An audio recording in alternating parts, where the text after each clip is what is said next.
Sepakat pasti membawa berkat. Bak kata pepatah, serumpun bak serai, sesusun bak sirih. Dan itu adalah perumpamaan untuk perpaduan dinikmati masyarakat majmuk di dalam negara yang aman dan makmur. Pulau Pinang dilihat begitu istimewa kerana rakyatnya, masyarakatnya yang majmuk meraihkan kepelbagaian dengan semangat yang sederhana dan muhibah.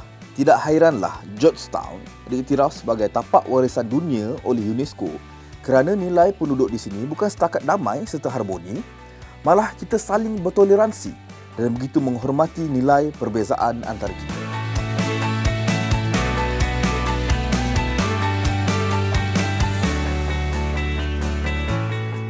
Okay, seperti yang kita semua tahu bahawa Pulau Pinang juga merupakan negeri yang terdiri daripada pelbagai etnik, pelbagai kaum.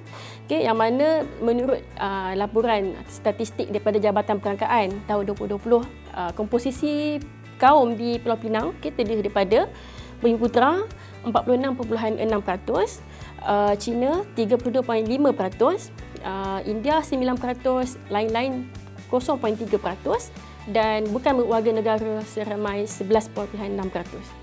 Apabila kita kata kepelbagaian budaya ini akan melahirkan masyarakat yang pelbagai dan akhirnya akan menarik minat pelancong untuk melancong di Pulau Pinang.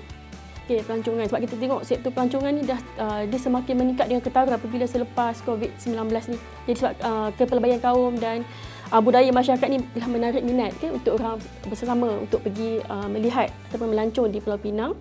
Bukan sekadar semata-mata tempatnya yang menarik, tetapi penduduk juga memberi tarikan kepada pelancong.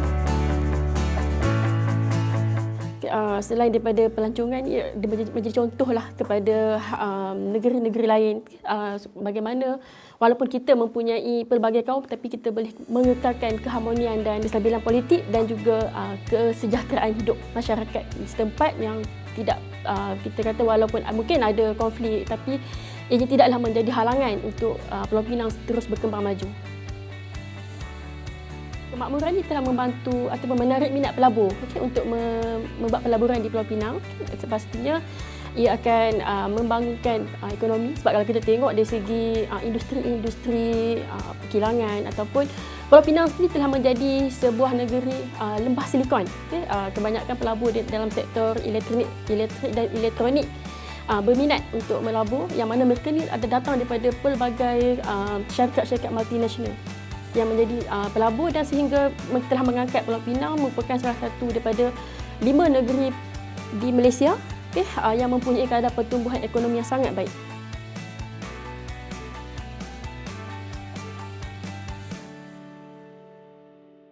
Okey, nama saya Muhammad Hairi bin Cik Ros. Saya dilahirkan di Pulau Pinang, memang anak jati Pulau Pinang.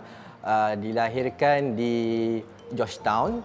Okey, dah selekat ni dah 30 tahun lah menetap di Pulau Pinang.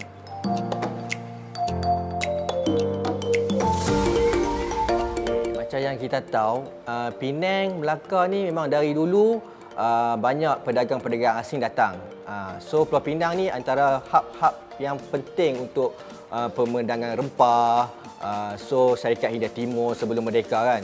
So dari situ banyak pendatang-pendatang asing dari China, India, and mereka migrate kat situ, menetap di situ. So dari situ dia terbit pula ras-ras baru macam Cina Peranakan, Mamak. So dari situlah menjadikan Pulau Pinang ni unik dari segi kebudayaan. Contohnya makanan. Makanan ni memang orang tahu lah, Penang ni special nasi kandar. Nasi kandar bukan asal daripada Melayu sendiri, tapi daripada kaum India Muslim. So kalau cari kat negeri lain memang tak jumpa nasi kandar yang sama dengan Pulau Pinang. Kena main Pulau Pinang, kena rasa. Dia memang lain. So dari situ banyak peniaga-peniaga kecil yang dari dulu sebelum merdeka sampai sekarang masih dia ada kesinambungan. Generasi itu bersambung-sambung. Jadi perniagaan kecil-kecil ni masih hidup. So ekonomi kecil tu masih hidup di Pulau Pinang. Okey, tapak warisan UNESCO disebabkan kepelbagaian budaya, kepelbagaian makanan, and ada juga kepelbagaian yang menandakan zaman tu adalah zaman British. Ada juga bangunan yang letakkan budaya Cina, India. So benda tu menarik perhatian UNESCO lah, NGO daripada luar negara meletakkan Pulau Pinang sebagai tapak warisan dunia UNESCO. Benefit dia menjadikan Pulau Pinang ni bukan saja terkenal di Malaysia, di antara negeri-negeri ni, tapi di seluruh dunia. Meletakkan Pulau Pinang ni satu tempat pelancongan di atas peta dunia. Orang Pulau Pinang memang toleransi mereka tinggi. Contohnya, Pulau Pinang ni tak besar mana, tapi dalam kawasan Pulau Pinang tu ada masjid, ada gereja, ada tokong, semuanya berdekatan tapi boleh hidup secara harmoni.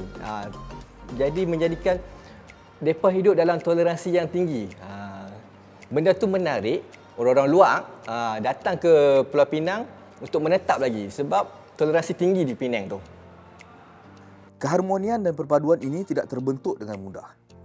Pelbagai inisiatif dan program kerajaan negeri menyemarak kesederhanaan tulen serta menghakis sentimen perkauman dan fahaman melampau dalam kalangan rakyat yang majmuk.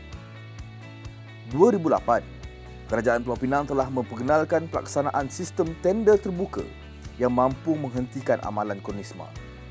Melalui pelaksanaan sistem tersebut, sekurang-kurangnya 70% kontrak kerajaan telah dianugerahkan kepada syarikat Melayu dan Bumiputera.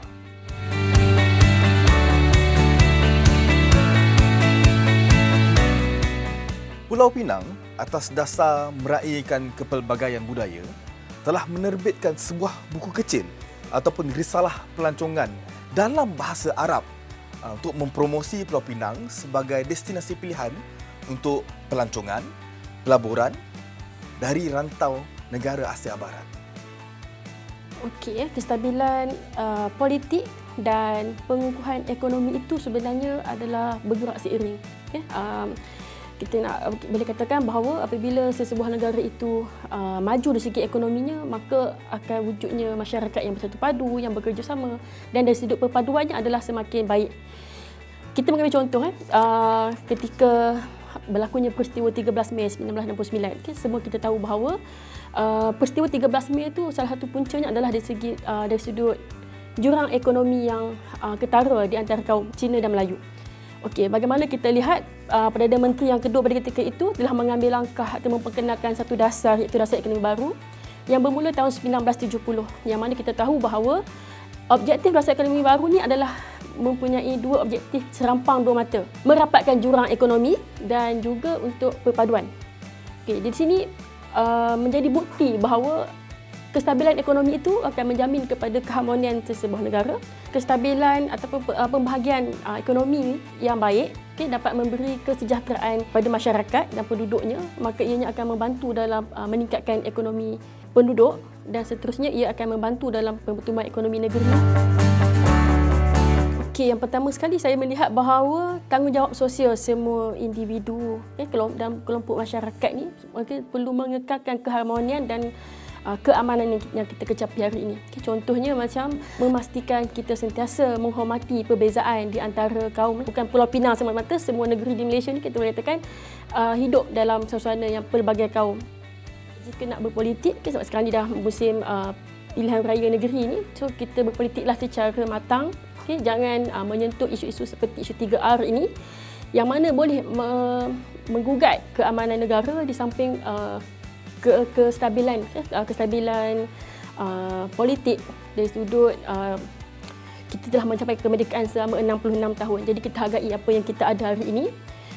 Dan yang terakhir, meraihkan perbezaan yang mana kita mencari titik persamaan di antara kaum. Jangan sesekali kita jadikan perbezaan itu sebagai satu alasan untuk kita bersengketa.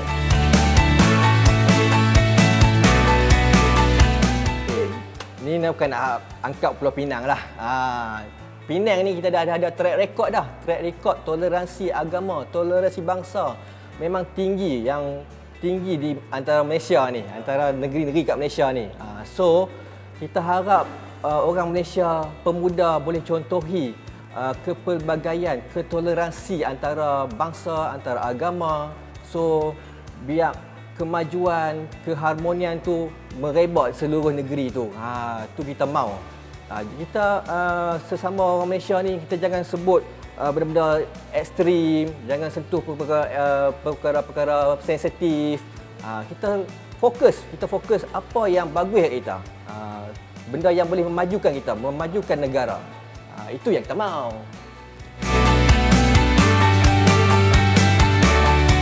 Malaysia harus memahami, belajar dan mengambil teladan dari peristiwa dan sejarah yang pernah dilalui agar keharmonian dan perpaduan antara kaum dapat dirasai dan terus dinikmati oleh semua. Tentunya, kegagalan dan kejahilan untuk memahami sejarah ini akan menjerumus negara yang mempunyai pelbagai etnik ini ke kancah persengketaan yang lebih dalam. Akhir kata, Haria Penang Haria.